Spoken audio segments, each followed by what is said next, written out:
Hello friends, कैसे आप सब। आई होप आप सब अच्छे होंगे।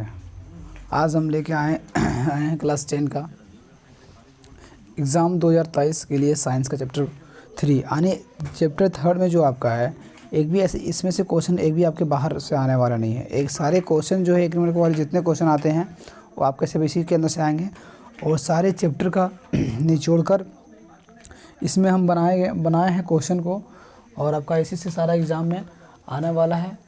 तो हम लोग उसको बारीकी से देखेंगे प्रत्येक क्वेश्चन को। इसमें से लगभग कुछ क्वेश्चंस बनाए हैं जो कि 100% आपका इसी से आने वाला है। इससे बाहर से आने वाला क्वेश्चन आपका एक भी नहीं होगा। तो चलिए चलते हैं पहला क्वेश्चन की ओर। उससे पहले अगर आप मेरे चैनल पर नए हैं तो सबसे पहले चैनल को सब्सक्राइब कर लें, ताकि जो भी वीडियो हम अपलोड करें वो वीडियो आप तक सबसे पहले पहुंच जाए, उसको आप देख सके, उसको आराम से पढ़ सके और एग्ज़ाम का प्रिपरेशन कर सके। तो चलिए चलते हैं क्वेश्चन नंबर 1 की ओर। आपके चैप्टर का नाम है धातु एवं अधातु। धातु एवं अधातु है। क्वेश्चन नंबर 1 में क्या बोल रहा है कि एक ऐसी धातु का उदाहरण दें। ध्यान दीजिएगा, क्वेश्चन नंबर 1 क्या बोल रहा है, यानी कि बोल रहा है कि एक ऐसी धातु का उदाहरण दें जिस चाकू से आसानी से काट सकते हैं। चाकू से काटने वाला धातु एक ही है, वो है सोडियम। क्या है? सोडियम। सोडियम को जो है हम चाकू से क्या कर सकते हो, काट सकते हैं। यानी एक ऐसी धातु का उदाहरण दें जिसे चाकू द्वारा आसानी से काट सकते हैं। और साथ में क्वेश्चन को समझिएगा, और क्वेश्चन को याद नहीं, रटना नहीं है, वो समझ कर पढ़ना है। समझ कर पढ़िएगा तो कभी नहीं भूलिएगा। ये आपके 10th के बाद 11th 12th में ही काम आ जाएगा ये क्वेश्चन आपका। उसको ध्यान से पढ़िएगा।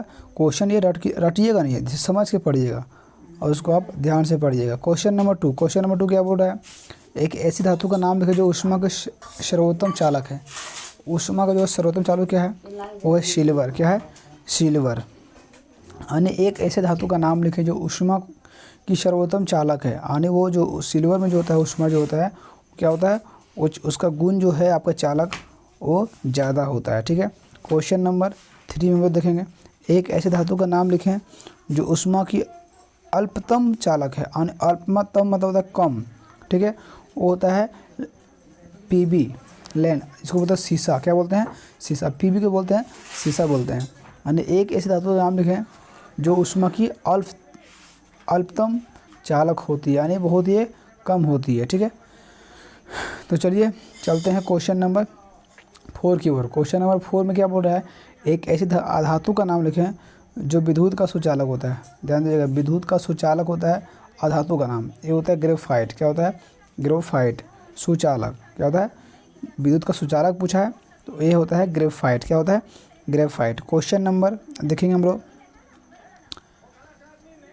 5 में, एक ऐसी धातु का नाम लिखें जो ऊष्मा की कुचालक होती है। ऊष्मा की कुचालक। ठीक है। यानी उसमें ऊष्मा जो है आपका नहीं चलता है, वो आपका पारा और सीसा। क्या है? पारा और सीसा।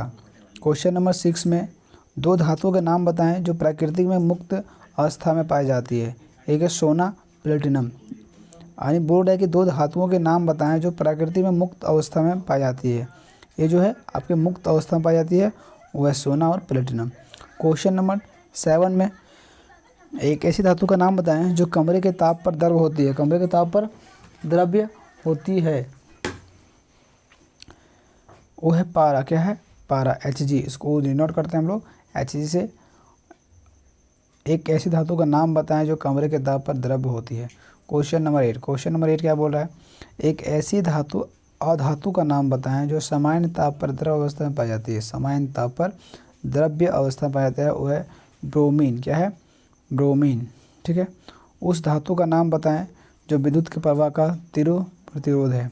विद्युत के प्रवाह का तीव्र प्रतिरोध है, वो है पारा। क्या है? पारा। क्वेश्चन नंबर 10 में, दो ऐसी धातुओं के नाम बताएं जो सर्वाधिक आघातवर्ध तथा तन्य हो। ये जो होते हैं वो सोना और चांदी। यानी दो ऐसी धातुओं का नाम बताएं। ऐसी धातुओं का नाम पूछ रहा है जो सर्वाधिक आघातवर्य तथा तन्य होते हैं, वो है सोना और चांदी। यानी बहुत ही वो हार्ड होते हैं। क्या होते हैं? बहुत ही हार्ड होते हैं। ठीक है। अब चलेंगे क्वेश्चन 11 में। क्वेश्चन 11 क्या बोल रहा है कि विद्युतीय परिपथ बनने में किस धातु का उपयोग किया जाता है। विद्युतीय परिपथ बनने में किस धातु का उपयोग किया जाता है? वो है ताम्र। क्या है? ताम्र। उसको बोलते हैं Cu। क्या बोलते हैं? Cu जो है ताम्र जो होता है आपका, विद्युतीय परिपथ बनाने में किस धातु का उपयोग किया जाता है?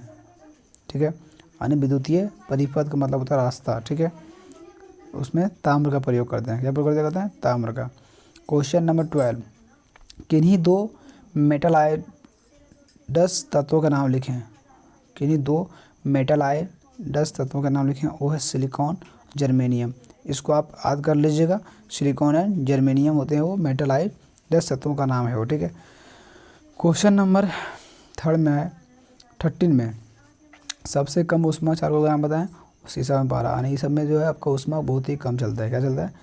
बहुत ही कम चलता है। ठीक है, क्वेश्चन नंबर आपके 14 में है भूपर्पटी। भूपर्पटी में सर्वाधिक प्रचुर तत्व पाए जाते हैं और है ऑक्सीजन। क्या है? यानी भूपर्पटी बोलते हैं भूमि में, भूमि की सतह पे क्या पाया जाता है? सबसे अधिक ऑक्सीजन पाया जाता है। क्या पाया जाता है? ऑक्सीजन पाया जाता है। यानी हमारे वायुमंडल में, वायुमंडल आप बोले तो पूरा भूपट्टी जो होता है आपका। ठीक है, क्वेश्चन नंबर 15 में बोल रहा है कि भूपर्पटी में दूसरे सर्वाधिक प्रचुर तत्व क्या पाए जाते हैं? उसके बाद ऑक्सीजन के बाद कोई है तो वो क्या है? सिलिकॉन। क्या है? सिलिकॉन। क्वेश्चन नंबर 16 में क्या होता है जब धातु ऑक्सीजन से अभिक्रिया करती है? जब धातु जो है और उसको ऑक्सीजन के साथ अभिक्रिया कराते हैं तो क्या होता है? तो धातु ऑक्सीजन के साथ अभिक्रिया करके धातु ऑक्साइड बनाता है। ध्यान रखिएगा, धातु ऑक्साइड, ऑक्सीजन का ऑक्साइड, इस प्रकार से आप याद रख सकते हैं। धातु ऑक्साइड, ऑक्सीजन का सिर्फ ऑक्साइड कर देना है, वो बनाती है। ठीक है, क्वेश्चन नंबर आता है 17 में, उन धातुओं के नाम बताएं जो हाइड्रोजन के साथ अभिक्रिया करती है। उन धातुओं के नाम बताएं जो हाइड्रोजन के साथ अभिक्रिया करती है। वो है Na, KCa। Na sodium, K होता है पोटाशियम, C होता है कैल्शियम।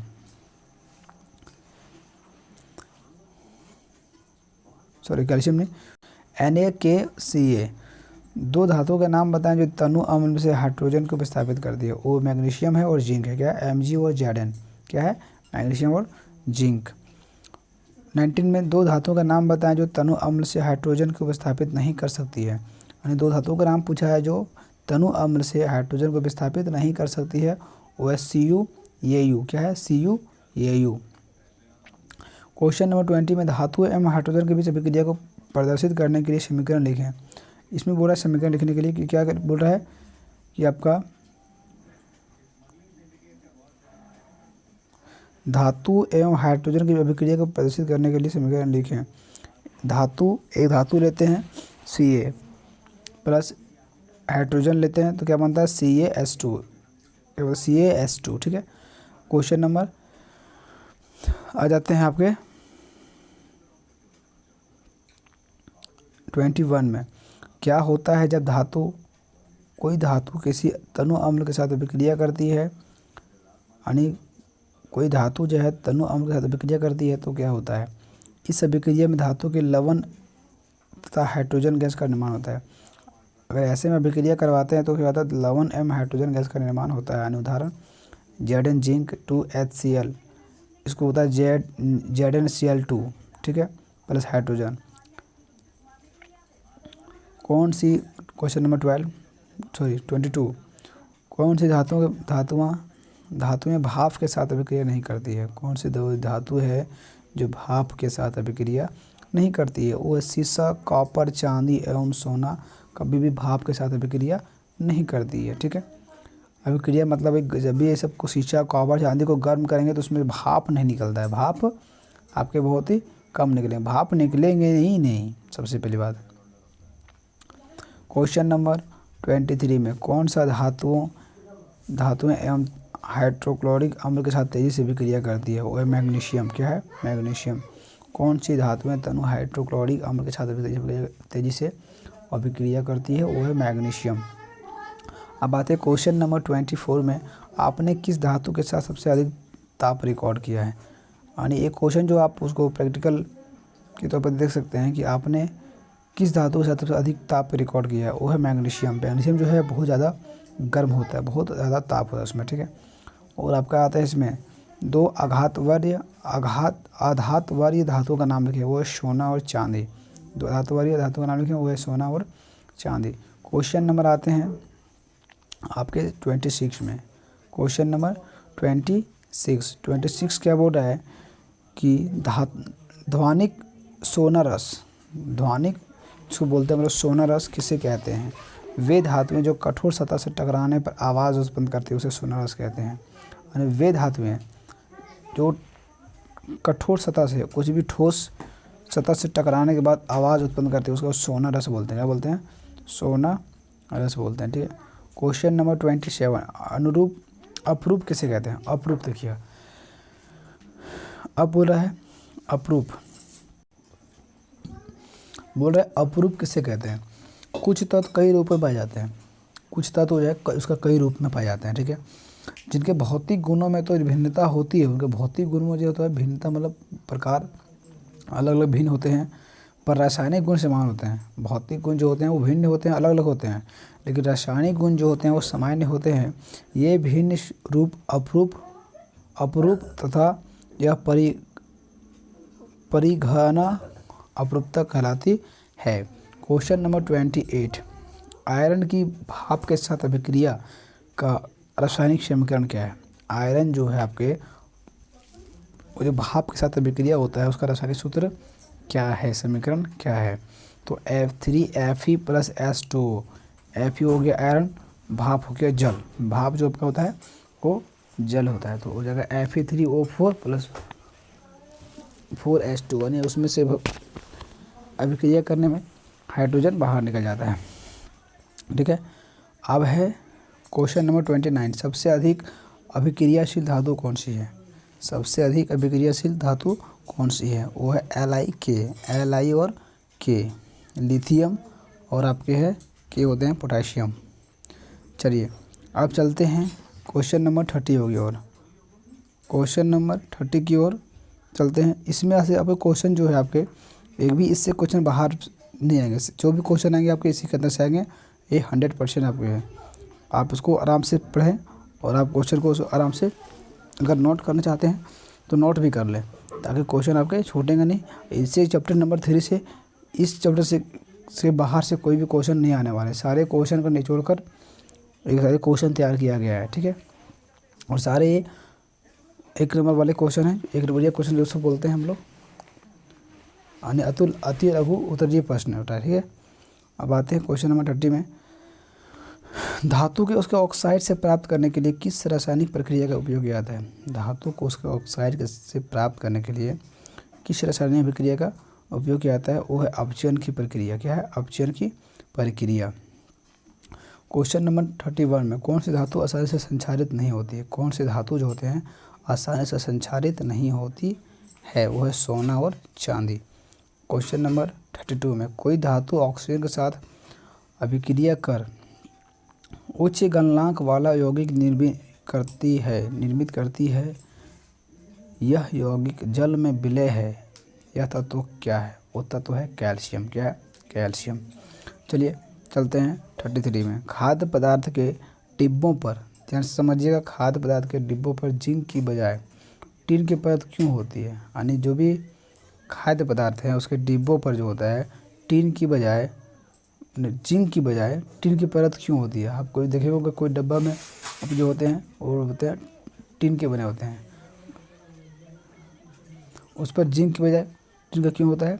तो कारण क्या है इसका? टिन की अपेक्षा जिंक अधिक अभिक्रियाशील होते हैं, अभिक्रियाशील है। ठीक है। टिन के बजाय जिंक जो है अधिक अभिक्रियाशील है, इसीलिए जिंक को नहीं रखा जाता है। क्वेश्चन नंबर 34, ऑक्सीजन के साथ संयुक्त होकर अधातुएं कैसी ऑक्साइड बनाती है? वो है क्षारीय तथा उभयधर्मी ऑक्साइड। क्या है? क्षारीय तथा उभयधर्मी ऑक्साइड। क्वेश्चन नंबर 35 में, सबसे अधिक तन्य धातु का नाम बताएं? वो है सोना। क्या है? सोना। 36 में बोल रहा है कॉपर की एक मिश्र धातु का नाम बताएं। 36 क्या बोल रहा है? कॉपर की एक मिश्र धातु के नाम बताएं। वो है पीतल। क्या है? पीतल। 37 है, ताम्र एवं टीन के मिश्र धातु को क्या कहते हैं? कांसा। जो कांसा बनता है वो आपका ताम्र एवं टीन के मिलाकर के बनाया जाता है, वो है कांसा। क्या है? कांसा। क्वेश्चन नंबर 38 में है, ताम्र एवं जिंक के मिश्र धातु को क्या कहते हैं? पीतल। ताम्र एवं जिंक को मिलाने पर क्या बनता है? पीतल। ध्यान दीजिएगा, ताम्र एवं टिन को मिलाने से बनता है कांसा और ताम्र एवं जिंक को मिलाने से बनता है पीतल। अब है 39 में सीसा, लेड एवं टिन की मिश्र धातु क्या नाम है? वो है सोल्डर। क्या है? सोल्डर। यानी सीसा को टिन को मिलाएंगे बनेगा सोल्डर। क्या बनेगा? सोल्डर। चलिए चलते हैं आगे की और क्वेश्चन में। अब क्वेश्चन आपके हैं, क्वेश्चन नंबर 40 में क्या बोल रहा है? अमलगम क्या है? अमलगम क्या है? मिश्र धातु में एक धातु पारा हो उसे अमलगम कहते हैं। जब भी कोई मिश्र धातु होता है अगर उसमें से एक पारा हो तो उसे अमलगम कहते हैं। क्वेश्चन नंबर 41 में शुद्ध सोना कितने कैरेट का होता है? ये तो सबको पता होगा कि शुद्ध सोना होता है वो 24 कैरेट का होता है। आप किताब में भी पढ़े होंगे इसको, और आप उसको कहीं दुकान वगैरह में कहीं गए होंगे कभी मॉल ले खरीदने के लिए, उसमें भी वहाँ पे भी बोलता है कि शुद्ध कैरेट सोना जो होता है वो 24 कैरेट का होता है। चलिए चलते हैं आगे 42 में। 1 ग्राम सोने में कितनी लंबाई तार खींचा जा सकता है? ध्यान दीजिएगा, 1 ग्राम समझ लीजिए, उसमें से कितनी लंबाई तार खींची जा सकती है? वो है 2 किलोमीटर। कितना है? 2 किलोमीटर अप्रॉक्स, यानी कि 2 किलोमीटर तार से आप खींच सकते हैं। पतला तार बनेगा, बहुत पतला बनेगा। अब है 43 में जल के साथ कैल्शियम तथा पोटेशियम की अभिक्रिया का समीकरण लिखें। बोल रहा है जल के साथ कैल्शियम, यानी कैल्शियम प्लस 2H2, यानी कैल्शियम प्लस जल हो गया, उसमें क्या बन गया? कैल्शियम OH बन गया। ठीक है, प्लस H2 बाहर आ गया।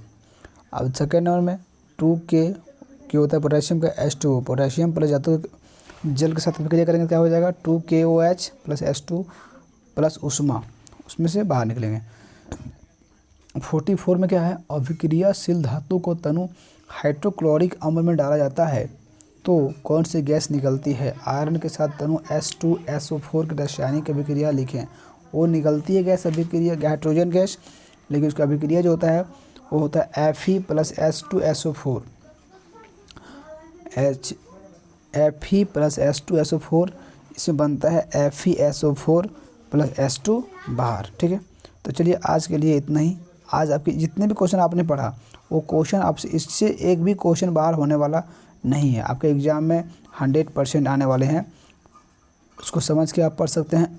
अगर वीडियो अच्छा लगा हो तो चैनल को लाइक शेयर, साथ ही चैनल को सब्सक्राइब करें, साथ ही बेल आइकन को ज़रूर से ज़रूर प्रेस करें। आज के लिए इतनी ही। Thank you. आपका दिन मंगलमय हो।